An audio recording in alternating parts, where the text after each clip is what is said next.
Assalamualaikum warahmatullahi wabarakatuh. Sahabat seiman, bulan Ramadan adalah bulan suci bagi umat Islam, yaitu di mana semua pintu surga dibuka dan ditutupnya semua pintu neraka. Dalam bulan Ramadan, umat Islam berlomba-lomba melakukan kebaikan. Kali ini, kita akan membahas hal-hal yang mendapatkan pahala begitu besar dengan mengamalkannya di bulan Ramadan ini. Simak video ini sampai selesai agar tidak sesat. Yang pertama, melakukan sahur.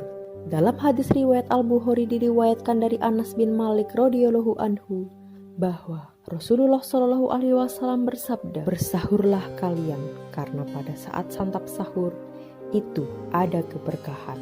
Rasulullah Shallallahu alaihi wasallam juga bersabda bahwa makan sahur merupakan berkah dan dianjurkan untuk tidak meninggalkannya.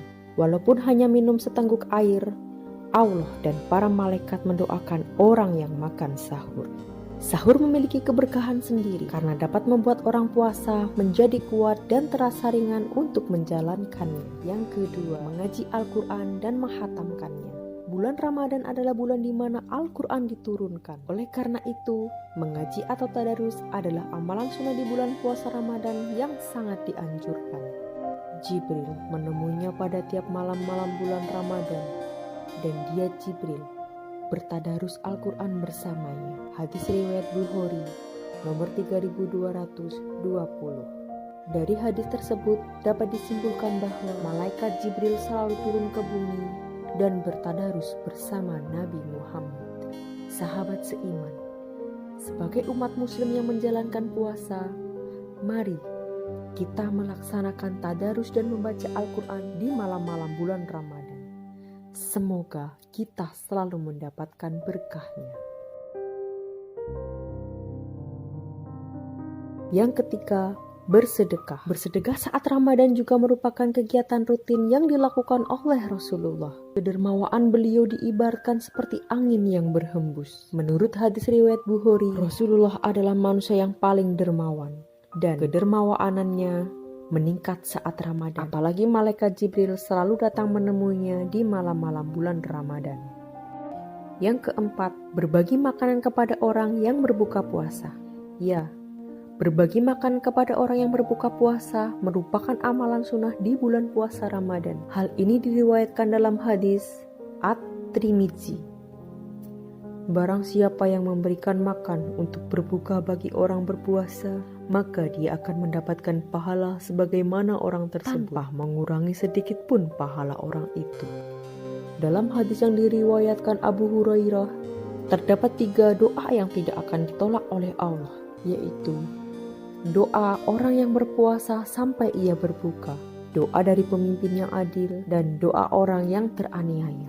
Oleh karena itu, saat bulan Ramadan, perbanyaklah berdoa, niscaya akan dikabulkan oleh Allah Subhanahu wa Ta'ala. Yang keenam, menyegerakan berbuka puasa.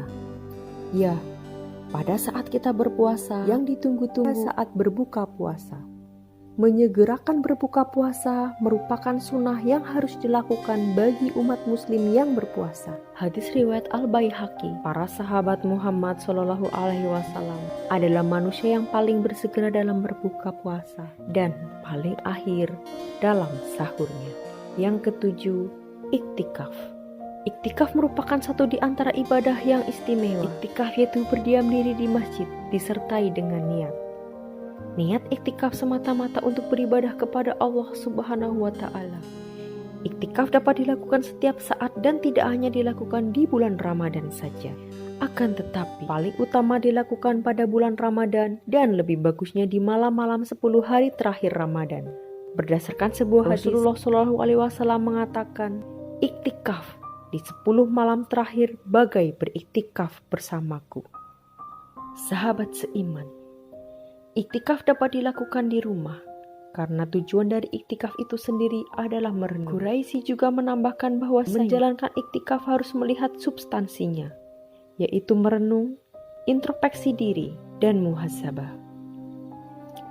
Hal tersebut tidak harus dilakukan di masjid, dapat juga di rumah. Yang kedelapan, menahan untuk berbicara kasar. Menurut hadis yang diriwayatkan oleh Abu Hurairah, bahwasanya Nabi bersabda bahwa puasa bukan hanya menahan diri dari makan minum saja, melainkan juga untuk menahan diri dari kata-kata laghu dan rafats.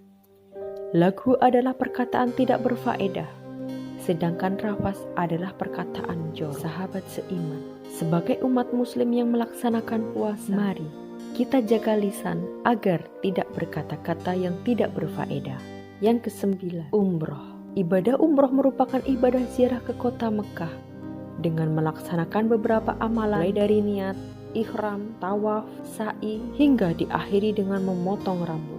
Allah Subhanahu wa Ta'ala menjadikan Ka'bah sebagai Baitullah, menjadi tempat berkumpulnya seluruh umat Islam di seluruh dunia. Hal ini sebagaimana Allah Subhanahu wa Ta'ala telah berfirman dalam Al-Quran, surat Al-Baqarah ayat 125 yang memiliki arti, dan ingatlah ketika kami menjadikan rumah itu Baitullah, tempat berkumpul bagi manusia dan tempat yang aman. Dan jadikanlah sebagaimana makam Ibrahim tempat salat. Dan telah kami perintahkan kepada Ibrahim dan Ismail, bersihkanlah rumahku untuk orang-orang yang tawaf, yang iktikaf, yang ruku, yang sujud. Quran Surat Al-Baqarah 125. Ada beberapa persyaratan yang harus dipenuhi sebelum melaksanakan ibadah umroh. Jika persyaratan orang yang dapat melaksanakan umroh tidak terpenuhi, maka kewajiban seseorang untuk melaksanakan umroh akan gugur. Syarat tersebut meliputi beragama Islam, berakal sehat dan akil balik, merdeka dari perbudakan, memiliki kemampuan secara fisik dan finansial. Bagi wanita harus ada mahram. Yang ke-10, Qiyam Ramadan. Qiyam Ramadan yaitu melakukan ibadah sholat tarawih dan sholat malam lain. Sholat tarawih hanya dilakukan pada saat bulan Ramadan. Dinamakan tarawih karena orang yang melaksanakan sholat sunnah di malam bulan Ramadan beristirahat sejenak di antara 2 kali salam setiap 4 rakaat. Berikut adalah hadis mengenai sholat tarawih dari Abu Hurairah radhiyallahu anhu bahwa Rasulullah bersabda, barang siapa yang sholat malam pada bulan Ramadan karena iman mengharap ganjaran dari Allah, maka akan diampuni dosa-dosanya yang lalu. Hadis riwayat Bukhari nomor 37 dan Muslim nomor 759. Sahabat seiman, mari kita melaksanakan sunnah-sunnah di bulan Ramadan. Insya Allah kita akan terampuni dan mendapatkan berkahnya. Amin, amin, ya Rabbal Alamin.